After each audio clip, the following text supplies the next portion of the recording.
Morning, everyone. We are letting a few people jump on here and we will start right at 9 o'clock.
All right, good morning. I have got 9 o'clock. We're going to go ahead and get started to be mindful and respectful of your time. We have Megan flipping on the call this morning. I'm sure many of you know her, our president and CEO, and we've also got Ella Weaver. Ella is our new director of programs and strategic initiatives here at United Way. So welcome. They both have on cheetah print this morning. I don't know if they coordinated, but so we are recording this. I will share it out and we'll post it on our website if you'd like to refer back to it. If you have questions during the presentation, this is a webinar, so you're not able to unmute yourself, but you can type that in the chat box. Ella's going to monitor that. Sorry, not awake yet. Monitor that for us. If you have questions, please put those in the chat box. So we're going to just go ahead and jump right in. We're going to talk today about the 2022 application United Way for United Way grant funding. I wanted to start with a graphic that we've really been talking a lot about here at United Way. Let me share that for you. Some of you guys may be familiar with this. Maybe you've seen it before. But this is something we've been talking a lot about. And I wanted to start with this to talk about this because I think it's really important as you're thinking about your proposals and you're thinking about your grant proposals to just kind of know and understand, the direction that we're hoping to go in the future. We are trying to take very incremental small steps to this so that there's not a big, huge change. But we are looking, really at developing more of a systemic model approach. So the programmatic model, if you look on the left side of your screen, is really more about solving, one specific problem. So you identify a problem, you create a program to fix that problem. Typically, this happens a lot in silos. So agencies will create programs and not really work with each other. It's pretty episodic in nature. And the biggest thing I think that we've seen is that there's a lot of different information shared, right? So there's not a lot of sharing of information across programs in more of this programmatic model. So you're really just kind of confined to your program that your agency is doing. In a systemic model, we're really looking at dissolving a problem. So working together within a system, within a collaboration, within a collective to work until that problem no longer exists. Obviously there are huge, large scale problems that might always exist, but looking at, smaller things that we can help, to work until they're dissolved. It's more system focused, it's more real time and dynamic. So having those conversations ongoing, not just once or twice a year. sharing the same information. And we're going to talk a little bit about that, when we get into the application. It's more process oriented and it's more relationship focused. So I just wanted to share this because this is kind of the direction we've shared this with our board. We've talked a lot about this in our community impact committee, really about the direction that United Way is going in. And obviously many of you have participated in our collective impact series. And this is most likely not a new concept for you, but I just wanted to start this morning and kind of share this, this graph, this diagram for you. So as you're looking to, put in your grant application for 2022, and I really want to emphasize that it is a grant application. It is a competitive process. It does not matter, what you've received in the past. It is, it starts fresh every time we have an application. So it is a competitive process, and I want to make sure to say that. So I'm going to share my screen so we can look at the website. You go to our website, yourlocaluw.org, and go to our work and then grant application. All of the information that you need is on this page. So if you have already looked at that, that's great. But just so you guys know, everything will be posted on this page. So on March 1st, the application will become available. There are 2 steps of the application, just like last year. The first is kind of a letter of intent, if you will. So you'll need to fill out the form that will say what your agency is and then what program or programs you're applying for. The application, I'm going to go through the application here in a little bit. There's not a ton of changes, but there are some changes. But you do need to fill out that form first, because that will allow us to give you access to our online system where you can complete the application. We do want you to have that done by March 12th. As far as requesting access to the application, you have until March 31st to complete your application, but we need you to fill out that form by March 12th in order to have access to the application. So a lot of you guys know we've really been working towards the bold goals 2030. We have a link to our website if you want to see what the bold goals are. Last year, we asked you to align with a bold goal. Really kind of what we learned through that process, and then also just kind of taking this process a step further, is that the bold goals are very broad.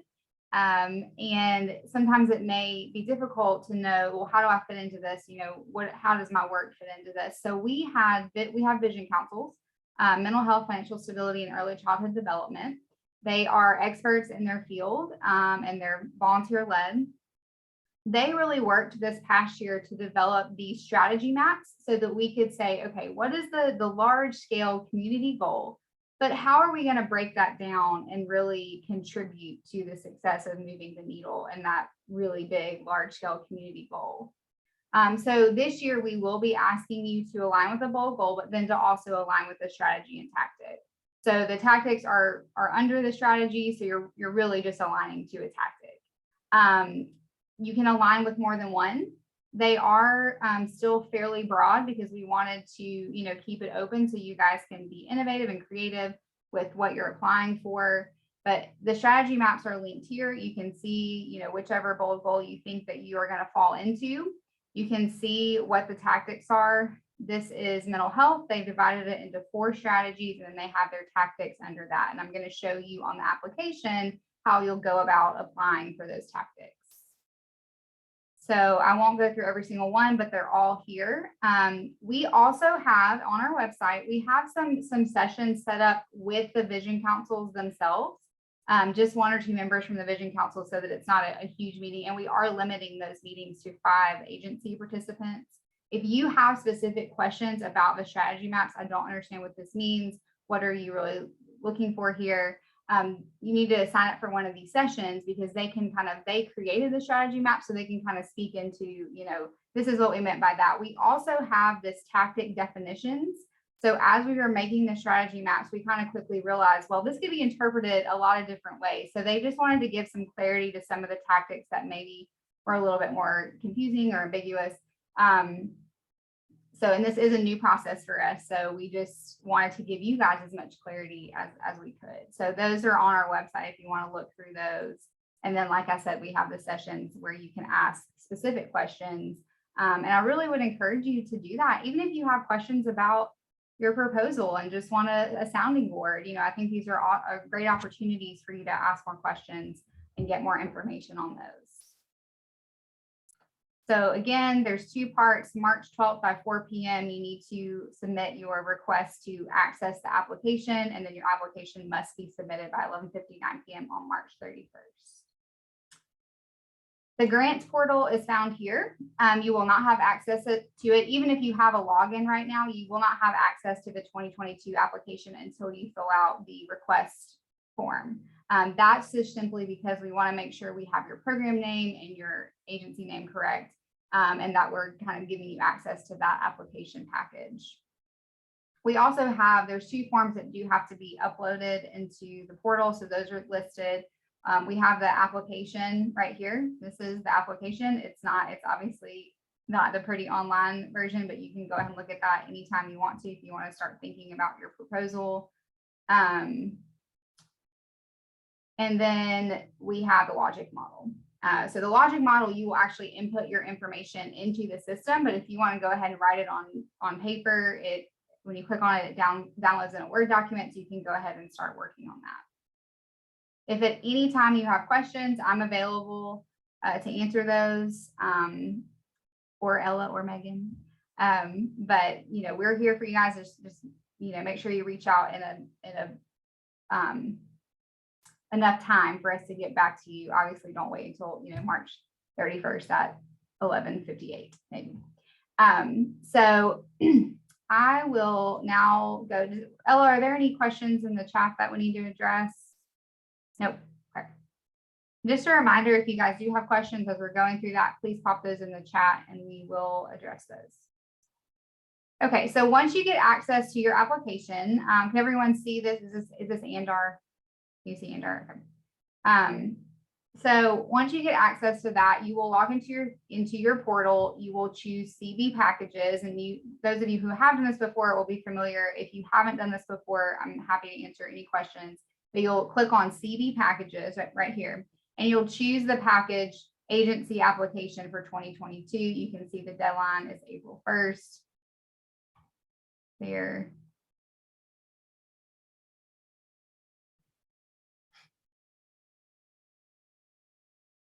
All right, so pretty straightforward. You just click through each item, and the package. This is just a made-up program, just so we can show you. But pretty simple. You click on it, you fill out the information.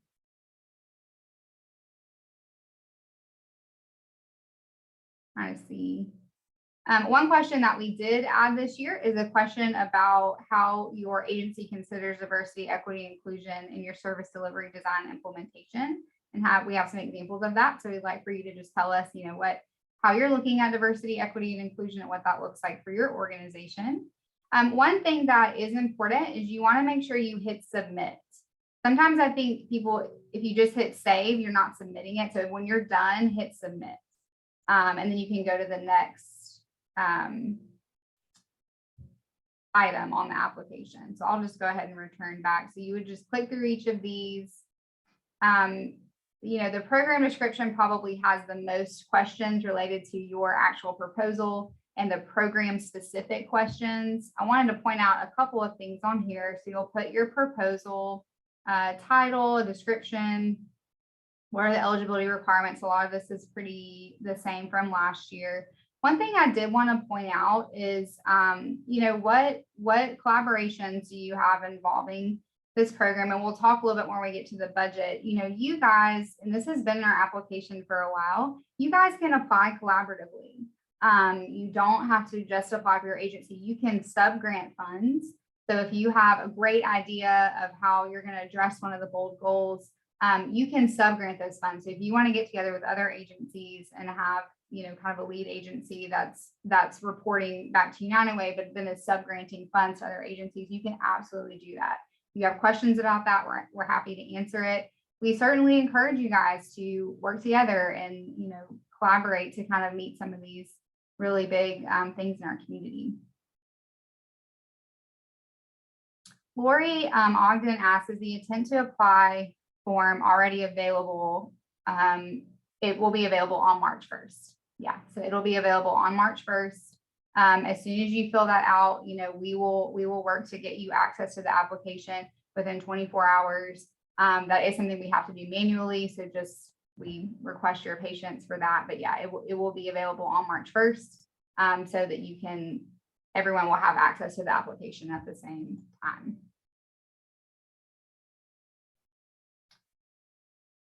All right, so this is the part that's a little bit new. So when you go in to choose your bold goal, and I should have said earlier too, if you are aligning with healthy behaviors or the nutrition and obesity bold goal, you will not have to choose a strategy or tactic. You will just align with that bold goal for now. We are, working on developing that strategy map. It hasn't been developed yet. So if you are aligning with that one, you would just click that one and that's all you need to do. However, if you are aligning with the other bold goal, so early childhood development, for example, you'll click on the bold goal. You'll then choose the strategy that you're aligning with. And I would encourage you to go ahead and look at the strategy map so you know where you fall. Once you click on that, then you will choose your tactic. You can choose more than one strategy and tactic. So if you want to choose educational support, positive family, and family mental health, you can do that. And so that's just kind of saying this is how our program aligns. And then you'll hit submit when you're done. If you want to just save it to keep working on it, you can save it.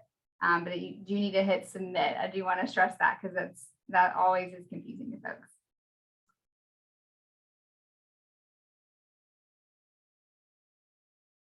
The budget slide, this is pretty straightforward. You'll just enter in your budget amounts. There is a column at the bottom if you want to make any comments about the amounts column. So there's an amount column, and if you have an expense in there that you think might be confusing to our community impact committee, they're the ones that review the application.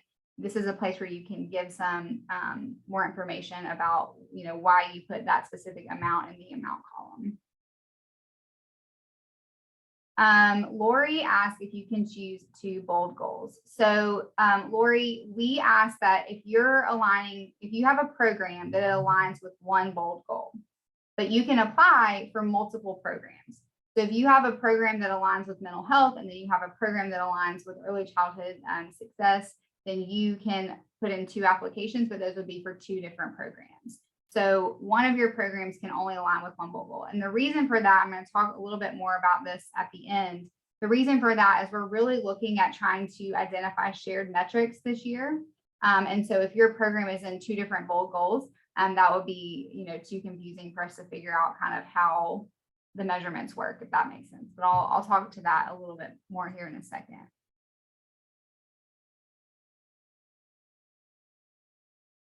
All right, so the budget narrative, again, pretty straightforward. Tell us about your fundraising efforts. Tell us what you'll do if you don't receive this grant. Matching funds questions, administrative percentage.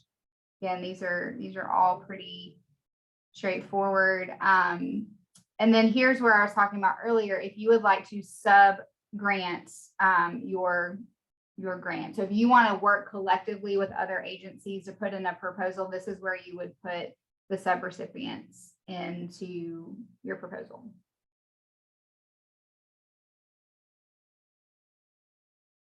So demographics, these are all pretty self-explanatory. So I'm actually going to go back. Now, I will say one thing on the demographics is everything you do in your application is for this program. So don't tell us the demographics of every single person you serve. Tell us the demographics of the people served by this specific program, if that makes sense. So we don't need to know, we don't need to know the demographics of everyone served by our organization, just the program. All right, and then the last part is the logic model. This is why I really would encourage you to download that paper that I showed you, that Word document that I showed you on our website, because it is a little bit easier to see it from left to right, I think. But you will go in and add the outcomes that you intend to have with this program. And then you just go through the logic model. So what are your inputs? What are, activities and outputs? So what are the outputs of your logic model? And then indicators and measurements. This is really the part where you're saying, this is how we define success. This is what success looks like for this program, and this is how we're measuring it. This is really looking at an outcome. So there is a difference between an output and an outcome. An outcome is, the change that you're seeing with your program, with your clients, that sort of thing. An output is, this is how many meals we serve. This is, just the actionable, or the items, I guess, if that makes sense. How many people we served with our program. That's not really an outcome. We need to see, what kind of change your program is making. Then we'd love for you to share a success story of your program. And I think that's the last one. Yeah, that's the last piece, is your success rate. And we got a couple questions. Trisha Murphy asked if we applied for a 2021 grant, is that application available for us to view? And the answer is yes. If you put in an application and you're, if we're putting you under the same program and the same agency, then yes, you will have access to that application when you log into your portal. So like, if you can see here, when I click on my CV packages, the 2021 application is there. I didn't fill it out, but it's there. So yes, you will. And if you have any trouble, I'm happy to help with that as well.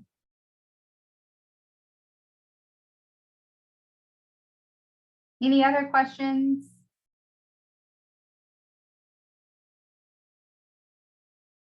The biggest thing with the ANDAR application is that, if you have any trouble logging in, please contact me. Don't wait till the last minute because I'm not going to answer you if it's after 5 o'clock. I just, we want to be respectful of your time and ours as well.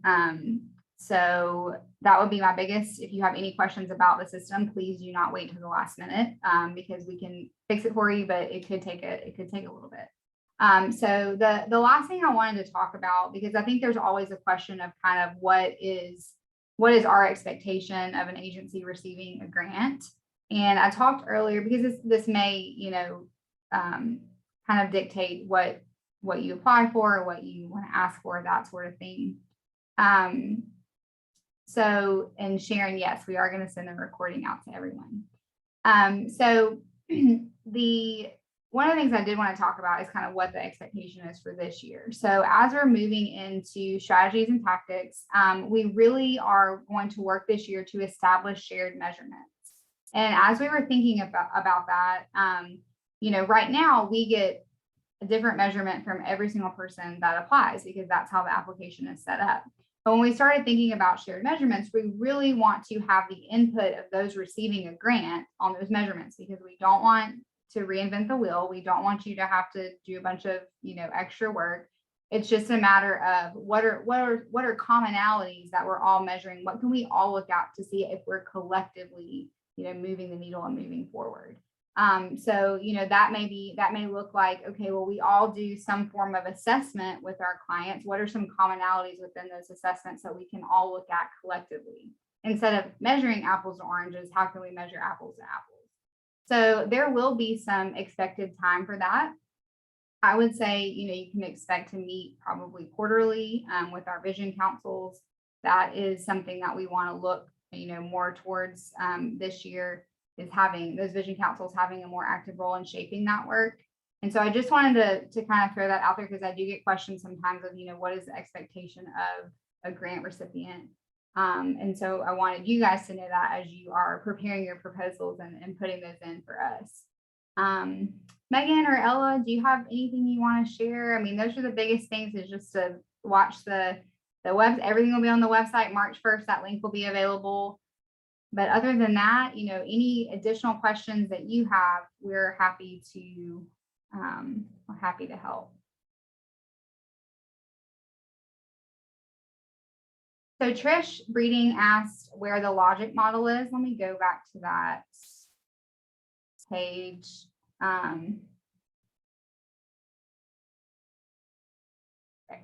If you go to the grants page on our website and go all the way down to the bottom, there is a tab that says helpful links. And so this has the logic model. If you want to download, it'll download as a Word document and you can open that up.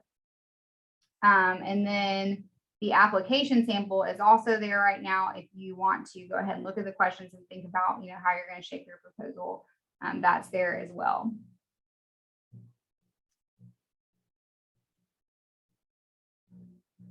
So Katie asked, as far as, the ask amount, we don't put, a cap or a limit on that amount. Obviously, we want you to ask for what you need to make that program successful. We've never said, this is how much you need to ask. Now, if you ask us for $2 million, you're not going to get that. I can just go ahead and tell you that. But Megan, do you have anything you want to add with that? Yeah, so my advice there is just, and again, if you want to offline ask, more specific questions, but we want you to ask for what you need to make the program successful. Pam says, will there be more detail about shared measurements before the agencies sign contracts? That's a great question, Pam. Again, that is a process that we want to be collaborative. So we don't want to tell you, what you have to measure. We want that to be a process that is, like I said, collaborative with our grant recipients and also with our vision councils. So, I guess the quick answer is no.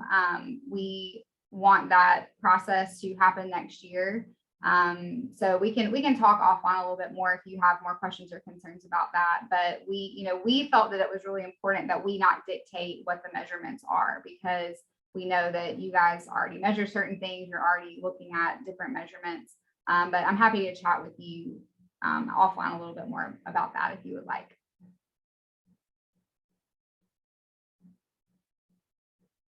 Are there any other questions?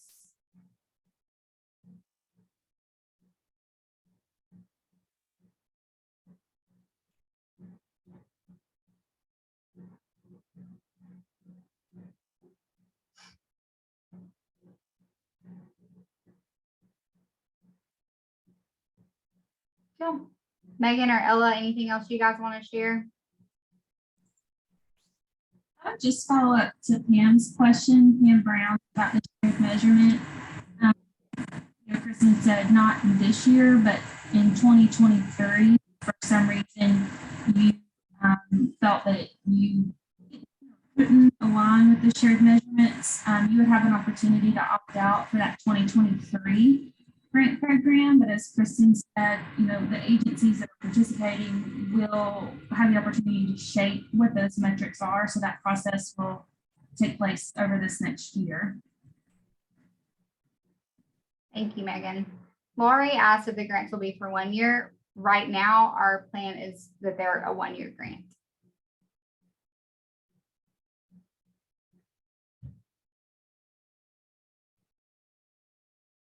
Any other questions?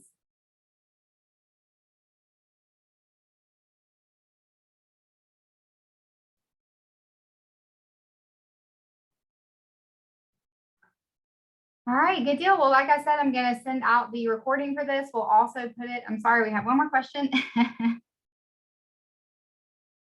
If aligned, can last year's proposal be a continuation into 2023? I'm not sure that I totally understand your question, Connie, but or 2022. Yes, yeah. I mean, you can apply for the same program. I think that if that's what you're asking, certainly, if it aligns with the tactics and strategies. Is that what you were asking?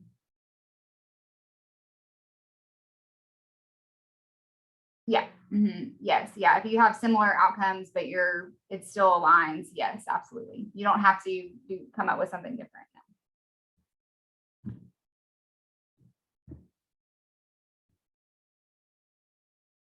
All right. Any more questions?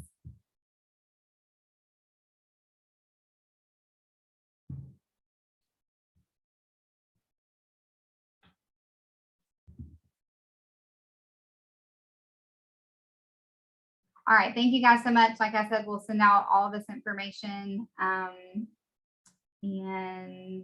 I think we are good. Thank you guys so much. Have a wonderful rest of your week. And please let me know if you have any questions.